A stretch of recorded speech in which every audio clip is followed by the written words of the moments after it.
మొన్న 3 నెలల కిందట నేను మీ చేవెళ్ల పార్లమెంట్ పరిధిలో చాలా చోట్ల ప్రచారంలో పాల్గొన్నాం. 4 ఎమ్మెల్యేలు గెలిచినాం, 3 చోట్ల దురదృష్టవశాత్తు ఓటమి పాలైనాం. కానీ నిజంగా కొన్ని అనుభూతులు, కొన్ని అనుభవాలు మర్చిపోలేని ఉంటాయి. పరిగిలో మహేష్ అన్న పిలిస్తే కుల్కచర్లకు పోయినా. ఆ రోజు నేను కుల్కచర్లలో ఆ మీటింగ్ చూసిన తర్వాత మహేష్ అన్న ఖచ్చితంగా 25-30 వేలతో గెలుస్తాడు అనుకున్నాను. ఎందుకంటే అక్కడ ఊపు ఉత్సాహం పరిగిలో ముఖ్యంగా మా గిరిజన తమ్ముళ్ళు, మా లంబాడ తమ్ముళ్ళు అక్కడ కుల్కచర్లలో ఎక్కువ ఉంటారు. అసలు నేను ఇట్లా అంటే 2 ఏళ్ళు లేపిట్లా అనుడు, నేను ఒక్కసారి జై తెలంగాణ అంటే 2 సార్లు అనుడు. అంటే అంత జోషు, అంత ఉత్సాహం ఉండే. కానీ చివరిలో ఏం జరిగిందో తెలియదు. కానీ మొత్తానికి స్వల్ప తేడాతో అక్కడ ఓటమి పాలైనాం. వికారాబాద్ పోయింటివి, వికారాబాద్ హెడ్ క్వార్టర్లో కానీ ఆ తర్వాత మర్పల్లి పోయింటివి. 2 చోట్ల కూడా తండోపతండాలుగా వచ్చినారు. ఆ వచ్చిన వాళ్ళు కూడా బ్రహ్మాండమైన ఉత్సాహంతో ఉండే. కానీ అక్కడ కూడా మరి ఏం జరిగిందో తెలియదు, స్వల్ప తేడాతో ఉండటం పాలైనాం. తర్వాత తాండూరు, అక్కడ కూడా తమ్ముడు నేనైతే ఏకపక్షంగా ఉంటుంది అనుకున్నా. ఎందుకంటే అక్కడ ఆల్రెడీ మహేందర్ రెడ్డి ఆయనను బిజీగా పెట్టినాం. మరి మా తమ్ముడికి ఇక పోటీ అయ్యలేదు, ఎదురులేదు అనుకున్నాం. మరి సరే దాని గురించి ఆడికే వస్తున్నా, నేను ఆగుర్రే, తొందరపడకుర్రి, ఆడికే వస్తున్నా అంటున్నా. ఏం జరిగిందో తెలుసుకుందామంటే ఒక గదే చెప్తున్నా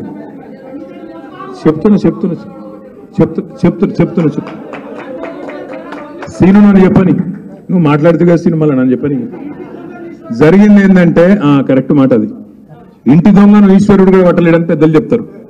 మనమేమనుకున్నాం, పట్నం మహేందర్ రెడ్డిని మంత్రి చేసినాం కదా 3 నెలల ముందు, కూర్చుంటాడేమో, ఆయన లొలి పెట్టాడేమో, ఆడ ఆనంద్ ఓడగొట్టాడేమో, ఈడ రోహిత్ కు సహకరిస్తాడేమో అనుకున్నాం. ఆయన ఏం చేసిండు, ఆయన అచ్చంగా అక్కడిని అడ్డబెట్టి, సునీతమ్మ కూడా ఆయన్ని అడ్డబెట్టి, ఇద్దరు కూడా పార్టీలో ఉండుకుంటూ పక్కకెళ్ళి వెన్నుపోటు పొడిచి మన నాయకులు, వేదిక మీద కూర్చున్న నాయకులు ఓడిపోయినంటే కారణం మన వాళ్ళే కారణమైన మాట అక్షర సత్యం. సరే నీకు దండం పెడితే ఆగురా పోయి, ఇక నేను ఎవరు పడితే, నువ్వు ఆడెవరు పడితే, ఎవరికి పడుతుంది కావు. నువ్వు చెప్పింది నేను చెప్పబడితే, నేను అలాగే చెప్తున్నాను. నేను అనేది ఏంటంటే జరిగింది, మోసపోయినాం, జరిగింది. తర్వాత గమ్మత్ ఏంటంటే ఎలక్షన్ అయిపోయింది, సరే ఓడిపోయినాం, 39 మంది గెలిచినాం. నాకు అందరికంటే మొదలు ఫోన్ చేసింది ఎవరు ఎరికైనా, రంజిత్ రెడ్డి అన్నా, అరే నీకు దండం పెడితే ఆగురా,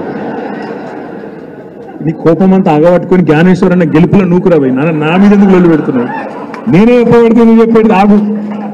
ఇప్పుడు ఫోన్ చేసిండు, ఫోన్ చేసి అన్నా ఏదేమైనా సరే మనం ఇక అడ్వాన్స్గా పోవాలి ఎన్నికలకు, కాబట్టి నువ్వు ఫస్ట్ మీటింగ్ నాదే పెట్టి చేయలేదు, పెట్టి వెంటనే నన్ను డిక్లేర్ చేయు, నేను పనిలో పడతా, పని చేస్తా, మళ్ళీ మనం గెలవాలి, మళ్ళీ చేవెళ్ళకి వెళ్ళే మొదలు కావాలన్నాడు. నేను అక్కకు అందరికి ఫోన్ చేసిన, ఎమ్మెల్యేలకు, గాంధీకి అందరికి ఫోన్ చేసి ఇక్కడనే భవన్లో మీటింగ్ పెట్టి ప్రెస్ వాళ్ళకు కూడా చెప్పమన్నాడు. అన్నా చెప్పన్నా జర ప్రెస్ వాళ్ళకు క్యాండిడేట్ నేనేం చెప్పు, ఏమైనా అనుమానాలు ఉన్నాయేమో జనంలో అన్నాడు. చెప్పినాక ఆ రోజు ప్రోగ్రామ్ కూడా వేసుకున్నాం. ఏమని, అన్ని నియోజకవర్గాల్లో కార్యకర్తల సమావేశాలు పెట్టుకోవాలి, ముంగట్టుకోవాలి అని చెప్పి ఒకటే రోజు చేవెళ్ళ పరిగి పెట్టుకున్నాం. నేను ఇంకా ఆయన చెప్పిన మిగతాయి కూడా వస్తానండి, వికారాబాద్ వస్తా, తాండూరు వస్తా, మొత్తం తిరుగుదాం, బ్రహ్మాండంగా జోరుదారు, పోయిన కాడిని దేవులాడుకోవాలి, ఎక్కడనైతే మనం ఓడిపోయినామో ఆడికెళ్ళి మొదలు కావాలని చెప్పి చేవెళ్ళ, పరిగి, వికారాబాద్, తాండూరు మొత్తం ప్రోగ్రాం వేసుకున్నాం. ఆయన కూడా బయటకు వచ్చి చెప్పిండు, నిలబడుతున్నా, నన్ను నిలబడమన్నారు, నిలబడుతున్నా, గట్టిగా ఉంటా అని మాట్లాడిండు. తర్వాత ఇద్దరం కలిసిపోయినాం. ఏడికి, చేవెళ్ళ పోయినాం, పరిగి పోయినాం ఒకటే రోజు. అక్కడ మన కూడా చౌరస్తా కాడ పట్నం మహేందర్ రెడ్డి కూడా కారు ఎక్కిండు, ఆయన ఎక్కిండు, ఈయన వచ్చిండు, ముగ్గురం కలిసిపోయినాం. పోయేటప్పుడు నేను చెప్పిన కారులా మహేందర్ అన్నకు, నన్ను ఎత్తుకపోలే సంతోషం. కారులో నేనేం చెప్పిన అంటే మహేందర్ అన్న నీ మీద అనవసరంగా లేనిపోని పుకార్లు వస్తున్నాయి, జర గట్టిగా చెప్పు అన్న.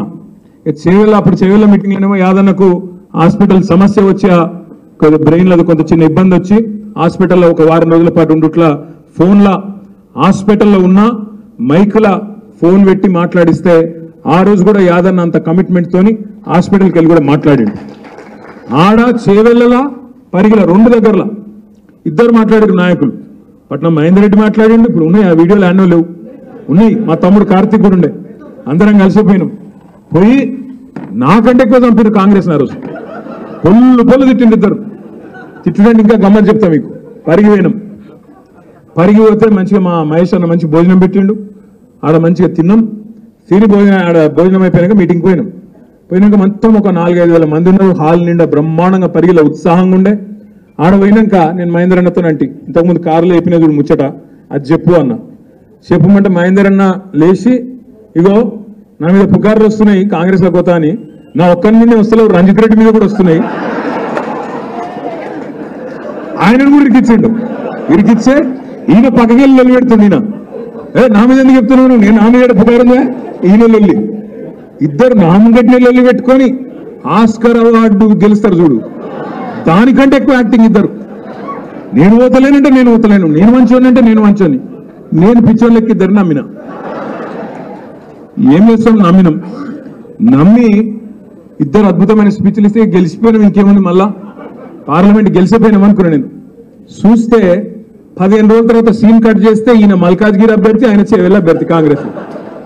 ఏమైందిరా అయ్యా అంటే ఇద్దరు పత్తలేరు. ఇప్పుడు మా అక్క అడుగుతుంది నన్ను పక్కకెళ్ళి, చాలా మంది మా వాళ్ళు ఏమనుకుంటారు ఎరికైనా మీకు అన్నది. ఏందక్క అంటే రంజిత్ రెడ్డి పోయిండు అంటే చెప్పగానే పోతాడు కేటీఆర్కి అనుకుంటున్నాను అని చెప్తుంది అక్క. నాకు చెప్తే పార్టీలకి వెళ్ళి నన్ను ఓనిస్తానా? ఎట్లా ఓనిస్తా నేను? ఇంకొక మాట మాత్రం మా తమ్ముడు ఆనంద్ అన్నాడు, ఇక మిగతా మిత్రులు కూడా అన్నారు. ఒక మాట మాత్రం నేను మీకు ఇస్తున్నా.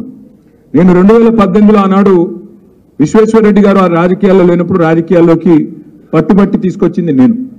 ఆయన ఇంటికి పోయి 14లో ఆయన ఇంటికి పోయి నువ్వు రావాలా, నీలాంటి చదువుకున్న వాళ్ళు కావాలి రాజకీయాల్లో అని తీసుకొచ్చిన. ఆయనకేం పుట్టిందో 18లో ఆయన జంపు, ఆయన కాంగ్రెస్లోకి పోయిండు. ఆ రోజు మళ్ళీ చెప్పిన, నువ్వు ఇలా కాంగ్రెస్లో కూతున్నావు, చేవెళ్ళ ప్రజల చైతన్యాన్ని తక్కువ అంచనా ఇస్తున్నావు, ఓడిపోతావు, నువ్వు రాసి పెట్టుకో అని చెప్పిన. ఓడగొట్టి ఆ రోజు మీరే గట్టిగా బుద్ధి చెప్పి ఆనాడు విశ్వేశ్వరరెడ్డిని ఇంట్లో కూర్చోబెట్టిండ్రు.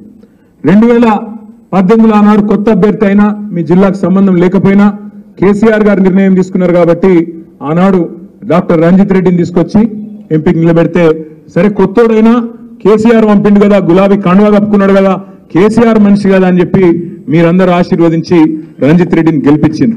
మరి ఈరోజు రంజిత్ రెడ్డి గారు చేసిన ద్రోహం బాధ ఎక్కడ అనిపిస్తుంది అంటే, ఎవడో బయటవాడు మోసం చేస్తే బాధ అనిపించదు. నీతోనే నీడలాగా తిరిగి, నీతోనే 24 గంటలు ఉండి, నీ పక్కనే కూర్చొని, నీతోనే అన్ని మాటలు చెప్పి, అన్ని మంచి మాటలు చెప్పి, కష్టకాలంలో ఉంటామని చెప్పి మాటిచ్చి అక్కడ కేసీఆర్ గారి కూతురు అరెస్ట్ అవుతుంటే ఇక్కడ నవ్వుకుంటూ తుమ్ముకుంటూ ఇద్దరు పోయి కండువా కప్పుకునే దృశ్యం ఏదైతే ఉన్నదో తప్పకుండా దానికి బదిలా తీసుకోవాల్సిన బాధ్యత మన మీద ఉన్నది అనే మాట నేను మీకు విజ్ఞప్తి చేస్తా ఉన్నా. రాజకీయాల్లో అధికారం ఎవరికి శాశ్వతం కాదు, అధికారంలో శాశ్వతంగా ఎవరు ఉండరు. కానీ అధికారం పోంగనే ఆగమాగమైపోయి ఇవాళ తమ ప్రయోజనాలు, తమ స్వీయ ప్రయోజనాల కోసం ఇవాళ అవతల వైపు పోయి పోవడమే కాకుండా ప్రజలను మోసం చేసే కార్యక్రమం. ఆయన మొన్న రంజిత్ రెడ్డి ఒక సోషల్ మీడియాలో ఒక పోస్ట్ పెట్టిండు. చందన్ వెల్లినట రంజిత్ రెడ్డి మొత్తం పరిశ్రమలు తెచ్చిండట.